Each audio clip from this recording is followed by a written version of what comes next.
Dramatic dark sky. Lightning strikes in slow motion. The Bible records everything, every king, every battle, every miracle, every name. Ancient scrolls opening slowly with golden light. It recorded the exact measurements of Noah's ark, the number of soldiers in every army, the precise words spoken in moments no human could have witnessed. Close-up of a young boy's face, wise, calm, extraordinary.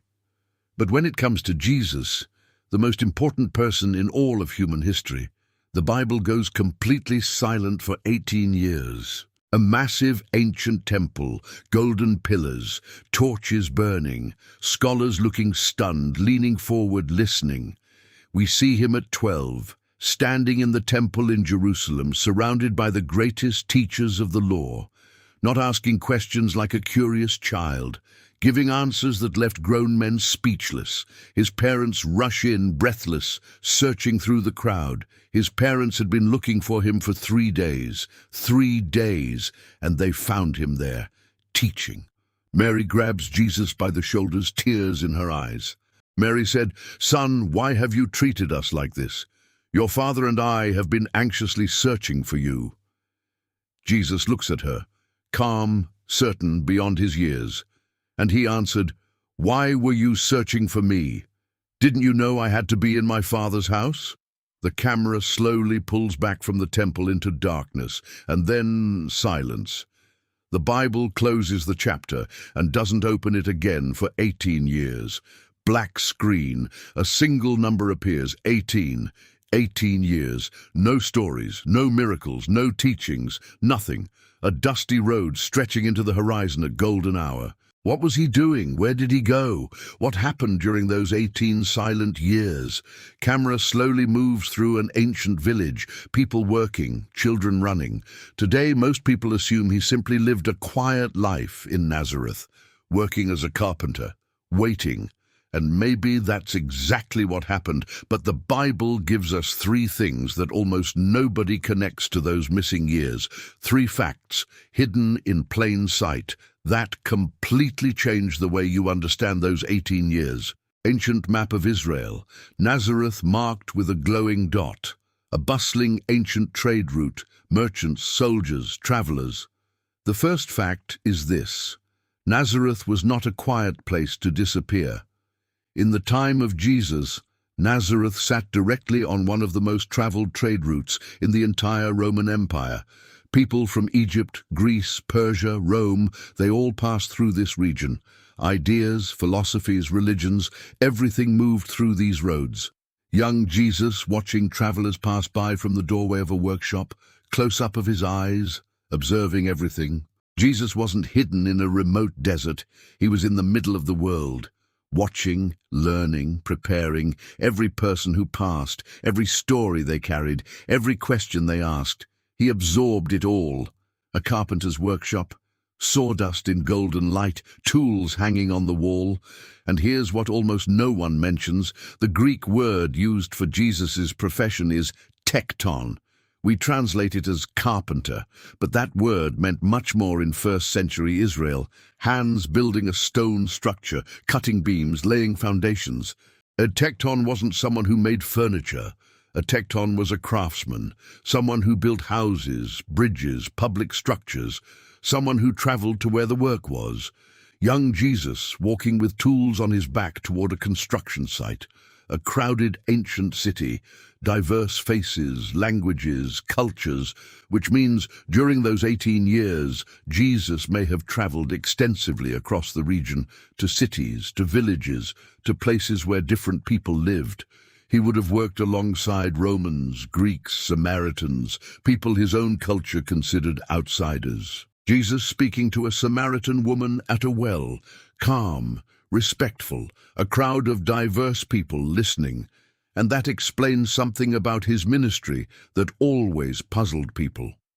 When he finally began teaching at 30, he didn't speak like someone who had only known Jewish tradition. He spoke to everyone. He understood everyone. He reached everyone. Camera slowly rises above the crowd, wide, cinematic view. Those 18 years weren't silence. They were preparation at a scale nobody could see. ancient synagogue interior, scrolls, lamps, a rabbi teaching. The second fact goes even deeper. Luke 2:52, the only verse that covers all 18 years, says this, "And Jesus grew in wisdom and stature and in favor with God and man." Four things: wisdom, stature, favor with God, favor with man. A young man reading scrolls by lamplight, deep in thought. Wisdom. In first-century Jewish culture, wisdom wasn't something you read about. It was something you lived. You studied under a rabbi. You observed. You debated. You failed. You learned. An older rabbi and young Jesus in deep conversation. Jewish leaders looking astonished. But here's what's strange.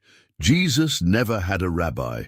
No teacher ever claimed him as a student. When he began teaching, the religious leaders were astonished. They asked, "How does this man know so much without having studied?" Night sky full of stars. Vast. Infinite. The words, "in favor with God," glow on screen. He didn't learn from a human teacher. The wisdom he grew in during those 18 years came from somewhere else entirely. In favor with God. Jesus, fully God and fully man, grew in favor with God. A solitary figure praying on a hillside at dawn, the sun rising slowly behind hills. That means those 18 years weren't just about working with wood and stone. They were about prayer, communion, deep, uninterrupted time with the Father. Before he healed anyone, before he preached to thousands, before he walked on water, he spent 18 years in silence with God. And maybe that's the message we keep missing. The greatest ministry in history was preceded by the longest preparation in history. A Jewish family gathered for a meal, bread, wine, conversation. The third fact might be the most unexpected of all. By the time Jesus was 30, something had changed in his family. The Bible stops mentioning Joseph completely. No explanation, no death scene. He simply disappears from the narrative. Mary alone in a doorway, looking into the distance. Hands passing bread at a family table, which means Jesus, as the oldest son, would have become the head of the household. He would have been responsible for his mother, for his younger brothers and sisters, for the family's finances and survival. Jesus working in the workshop, not for himself but for his family. The workshop at night, everyone asleep. Jesus still working by lamplight. Those 18 years weren't years of waiting. They were years of serving, quietly, without recognition, without applause. He served his family the same way he would later serve humanity, completely, sacrificially, without asking for anything in return. A single candle burning in the dark. Jesus walking alone toward the Jordan River at dawn. And then one day, when his family was stable, when his brothers were old enough, he left. He walked to the Jordan River, found his cousin John, and stepped into the water, the baptism of Jesus, light descending, water rippling. And the 18 years of silence ended with the voice of God breaking through the sky. "This is my Son whom I love. With him I am well pleased."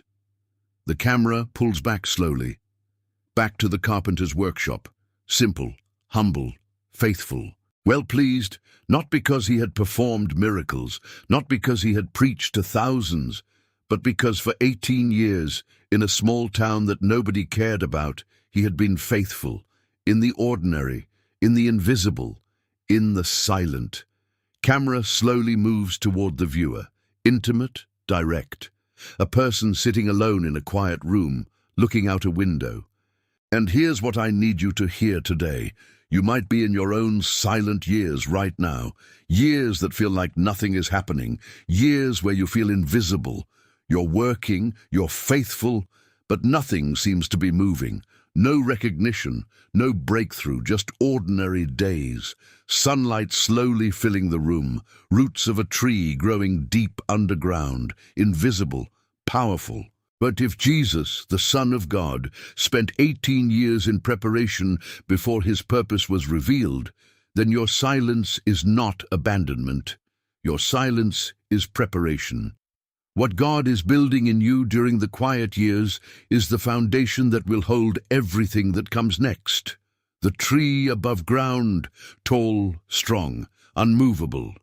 Back to Jesus at the Jordan River, the baptism, the dove, the voice from heaven. The deeper the roots, the taller the tree can grow without falling.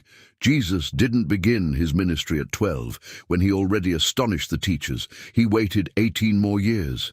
Because God's timing is never early, and it's never late. It's always exact. An ancient prophecy scroll opening slowly. Isaiah 53:2 appears on screen. But there's one more thing about those 18 years that almost nobody talks about. Isaiah, written 700 years before Jesus was born, described the coming Messiah with one unusual detail. He had no beauty or majesty to attract us to him, nothing in his appearance that we should desire him. A simple young man walking through a market, unnoticed, unremarkable. People walking past him without a second glance. Nothing in his appearance, no dramatic entrance, no glowing aura. For 18 years, Jesus walked among people who had no idea who he truly was. To them, he was just Joseph's son, the carpenter from down the road. And that was exactly the point. Close-up of his hands, calloused, strong, human, those same hands healing a blind man, breaking bread at the Last Supper, nailed to a cross. He didn't come to impress from a distance. He came to be one of us, completely, entirely. The same hands that carried wood and stone would later open the eyes of the blind. The same hands that shared meals with his family would later break bread and say, "This is my body given for you." And the same hands that worked in silence for 18 years would be stretched out on a cross for the sins of the world. The cross against a darkening sky, time-lapse of seasons changing over Nazareth, a lamp being lit in a small home at dusk. The 18 years of silence weren't wasted. Every single day was part of the story. Every morning he woke up before sunrise. Every day he worked without recognition. Every night he went to sleep in faith. And all of it, every ordinary, invisible, unrecorded day, was moving toward one moment. The Jordan River at sunrise, still water, perfect silence, Jesus walking into the water, determined, ready. The moment the silence would end. And when that moment came, he was ready, not because he rushed, but because he had waited, not because he forced his way forward, but because he had been faithful in the hidden place. Text appears slowly. "This is my son. With him I am well pleased." Camera slowly rising above the Jordan River. Well pleased, with 18 years of faithfulness that nobody saw, nobody recorded, nobody celebrated except God. God saw every single day, stars filling the night sky, a person praying alone at night, unseen, faithful, light slowly growing behind the horizon. And God sees your hidden years too. The years nobody applauds, the seasons nobody posts about, the days that feel like they don't count. They count. Every single one of them counts. Jesus at age 12 in the temple, a montage of seasons, work, prayer, family, the baptism, a wide shot of his ministry, crowds, healings, teachings, from the 12-year-old boy who knew he had to be in his father's house. To the 18 years, no one recorded but God never forgot. To the moment the world finally saw what God had been preparing all along. The greatest ministry in history grew out of the longest silence in history. Back to the ordinary person at the window, the light is full now. The person turns. Something has shifted in their eyes. A seed underground pushing upward, breaking through the soil. Light, growth, life. And if that's true for the Son of God, then it's true for you too. Your silent years are not the opposite of your purpose. They are the making of it. Everything that grows starts in the dark. Everything that lasts starts in the hidden place. And when your moment comes, and it will come, you will be ready, not because you rushed, because you were faithful in the silence. The carpenter's workshop, empty now. A single beam of light cuts through the dust. his footprints leading out the door toward the horizon. The workshop in Nazareth sits empty. The tools are still, the sawdust has settled, but the man who worked there for 18 years is changing the world. One conversation at a time, one healing at a time, one life at a time, because he was faithful when nobody was watching. The cross on a hill, silhouetted against a golden sky. The empty tomb, light pouring out from inside. Final wide shot. Sunrise over Nazareth. And the cross was not the end of the story that began in Nazareth. It was the proof that every silent year had been worth it. If you're in a silent season right now, don't give up. Don't walk away. Stay faithful. Stay present. Because God never wastes a hidden year, not even one.